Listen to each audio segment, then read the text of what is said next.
సంవత్సరాల తరబడి ఎన్ని మందులు వాడినా మీ మోకాల నొప్పులు తగ్గట్లేదా? ప్రాణ పెయిన్ క్లినిక్ లో అత్యాధునిక చికిత్స. సంచలనం రేపిన బెంగళూరు రేవ్ పార్టీ కేసులో నటి హేమకు బెంగళూరు పోలీసులు నోటీసులు జారీ చేశారు. ఈ నెల 27న విచారణకు హాజరు కావాలని నోటీసుల్లో పేర్కొనడం జరిగింది. అయితే సెంట్రల్ క్రైమ్ బ్రాంచ్ పోలీసులు హేమను విచారించనున్నారు. ఈ పార్టీలో డ్రగ్స్ కేసులో పాజిటివ్ వచ్చిన 86 మందికి నోటీసులు పంపించినట్లుగా తెలుస్తోంది. వారిలో 60 మంది పురుషులు, 26 మంది మహిళలు ఉన్నట్లుగా సమాచారం. పార్టీలో పాల్గొన్న మొత్తం 101 మంది నుంచి బ్లడ్ శాంపిల్స్ తీసుకుని పరీక్షించగా 86 మందికి పాజిటివ్ గా తేలింది. హేమతో ఆశీరాయ్, రిషి చౌదరి, ప్రసన్న, శివాజీ జైస్వాల్ వంటి ఇతరులకు కూడా నోటీసులు అందినట్లుగా తెలుస్తోంది.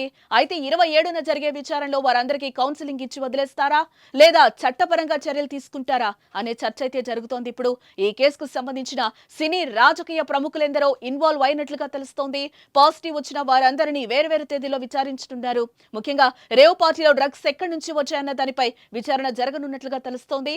రేవ్ పార్టీ ఇష్యూలో నిర్లక్ష్యంగా వ్యవహరించిన కానిస్టేబుల్ను కూడా పోలీసులు సస్పెండ్ చేశారు. సుమన్ టీవీలో మీ పర్సనల్ అండ్ బిజినెస్ ప్రమోషన్స్ కోసం కింది నెంబర్కి కాంటాక్ట్ చేయండి.